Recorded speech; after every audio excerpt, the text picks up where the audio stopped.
How's it going, everyone? Chris here, and welcome back to another Super Smash Bros. Ultimate Countdown video. We only have 114 days left until the game's release on December 7th, and today we'll be talking about the top 10 newcomers for Super Smash Bros. Ultimate.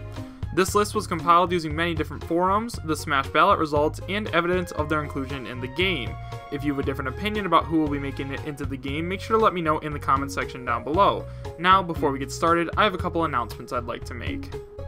First of all, thank you guys so much for over 800 subscribers. It's crazy to think we've grown so much in the past couple of weeks, and to thank you guys, I will be doing a Nintendo eShop gift card giveaway as long as we hit 1,000 subscribers by Sunday, August 26th, which at the rate we're growing, I believe that we will be.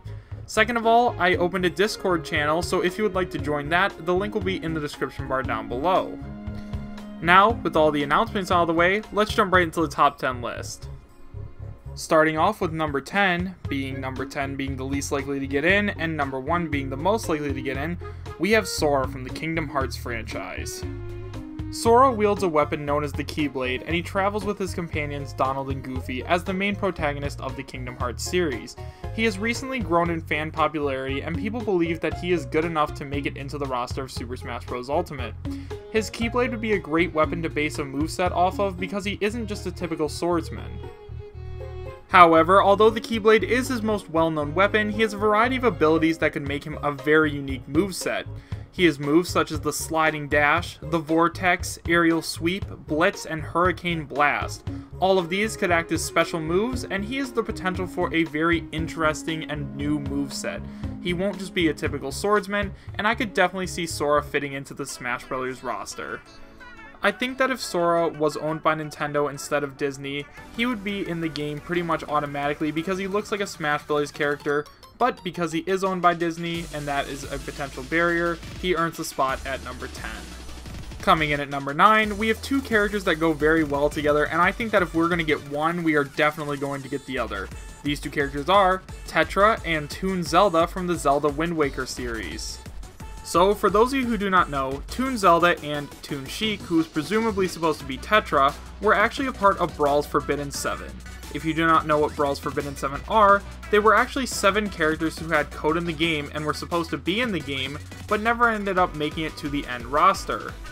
I think that if these two were put in the game, Toon Zelda would have a moveset that greatly resembles Zelda's. She wouldn't be an Echo Fighter because they are different, but a lot of Zelda's moves could be transferred over to Toon Zelda's. For instance, her down special, which is where she summons a phantom, actually comes from Toon Zelda from Spirit Tracks. In terms of Tetra's moveset, she is something very unique in that she was already in Hyrule Warriors, and I think that her Hyrule Warrior moveset would play a large role in inspiring her Super Smash Bros. Moveset. She has her dagger and her gun, and I think that she would work very well in the roster, and personally, these two are my second highly most requested characters. I really want to see Tetra and Toon Zelda join the roster, so it would make me very happy if they did. Coming in at number 8, we have my most highly anticipated character to join the roster, being Paper Mario. I think Paper Mario would be higher up on the list if the Paper Mario games today were more like they were when the 1,000-Year Door was around. I also think he has a pretty good shot of making it into the roster because we already have 3 Links, and I think that we can also have 3 Marios. His moveset would be primarily based around his Color Splash and Sticker Star days, but I think they might throw in some elements from the 1,000-Year Door to make us happy. Maybe include a character as one of his taunts, who knows, but I think that Paper Mario does have a pretty good chance of making it in, even if he is based on his Color Splash appearance. However, because Paper Mario isn't as popular today as it was when the 1,000-Year Door was around, he earns a spot at number 8. Coming in at number 7, we have a character from the Monster Hunter franchise. Personally, I'm not too familiar with Monster Hunter, so I'm not sure exactly which character would make it in, but I think it's a pretty safe bet to assume that there is going to be a Monster Hunter character, because on a lot of leaks now, we are seeing that people are adding Monster Hunter to their lists, but who knows, that could just be fan speculation. I'm not too sure about what his moveset would be, but I think based on the fact that we do have Rathalos as a stage boss and a Monster Hunter stage, that we will be seeing some kind of Monster Hunter representation as a playable character. Coming in at number 6, we have Rayman from the Rayman franchise. I thought Rayman would have a lot better chance on my list, but there's just 5 other characters that I think are going to get in over Rayman. I think Rayman definitely deserves a spot on the roster because I personally really enjoy the Rayman games, and it looks like there is a lot of hype surrounding Rayman, but not even close to as much hype as when Artsy Omni released the Rayman League for Super Smash Bros. 4. Personally, I find it baffling that we don't have any Rayman representation in Smash, considering he is such a well-known video game icon. We know that Nintendo and Ubisoft are on good terms because they made a whole game revolving around Mario and the Raving Rabbids. They're obviously working together, and I think that if they really wanted to, they could get Rayman to be in Smash. I think Sakurai would sign off on it. I don't know why they haven't pulled the trigger yet, but he definitely deserves a spot. In terms of a moveset, Rayman's hands and feet just float around. They aren't attached by anything, which means that he could use them for punches and kicks. For his specials, he could use the Rabbids. He can incorporate them, give them some representation. We know that Nintendo likes the Rabbids because they released a whole game for Pete's sake based on the Rabbids and their Ultra Star Mario. So, with all that being said, here's a spot at number 6. Coming in at number 5, we have Isaac from the Golden Sun series. I really don't know much about Isaac, but I know that a lot of people want him in the games. I really liked his assist trophy, and I think that he has the potential for a very unique moveset. I know that Golden Sun is a JRPG just like Fire Emblem, but Isaac is very different from Marth and Roy and Chrom. I would have loved to have put Isaac further up on the list, but unfortunately I don't know much about him, just like a lot of people in the world don't know a lot about him.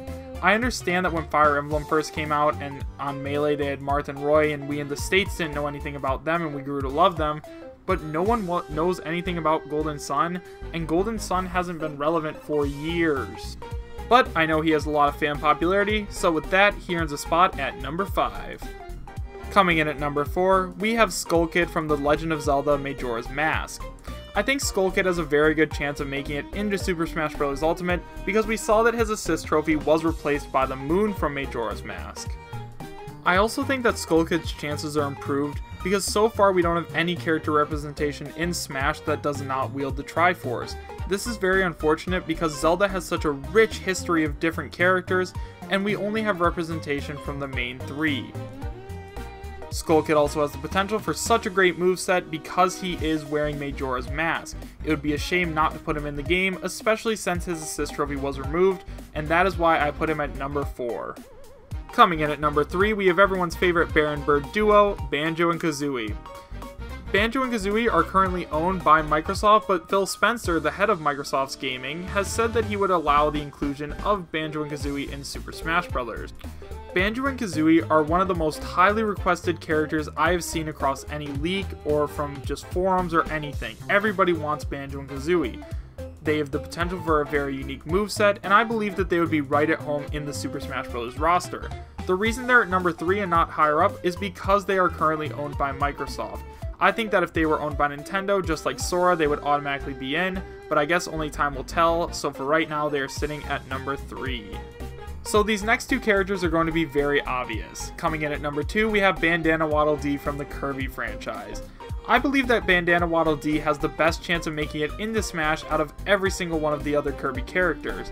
I say this because for one, he is one of Sakurai's own creations, and 2, he has the potential for a very unique moveset. We don't have any characters currently in Smash that use a spear, which is Bandana Waddle Dee's main weapon. So besides the potential for a unique moveset, he's also just been asked for a long time. He's the permanent player 4 in the Kirby franchise, and it would be a shame not to see him join this game.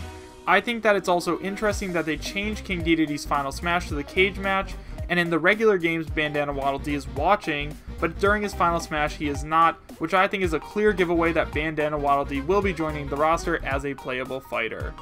And finally, coming in at number 1 is the character I'd be willing to bet money on joining the roster. That character is Geno from Super Mario RPG. Sakurai has stated before that he wanted to include Ridley, King K. Rool, and Geno in Smash before. However, he did not put them in, and now that we have Ridley and King K. Rool in the game, I think it's a clear giveaway that we will also be getting Geno. Geno was the only Mii costume in Smash 4 to get a splash screen, and I think that this also shows that Sakurai knows that we want Geno to join the game. Geno has the potential for a very unique and interesting moveset, and Sakurai could take inspiration from the Super Mario RPG game where Geno is based. Smash Ultimate seems to be all about making the fans happy, and just given the fact that we've gotten Ridley and King K. Rool, I'd be willing to bet money on it that we will also be seeing Geno. So those are all my personal thoughts about who's going to be joining the game, but let me know what you think about it in the comment section down below. Who do you think is going to be joining the roster, and do you guys want me to make top 10 most likely Echo Fighters to join Super Smash Bros. Ultimate? Thank you guys so much for watching, make sure to subscribe, share, and like, and I will see you guys next time. Take care.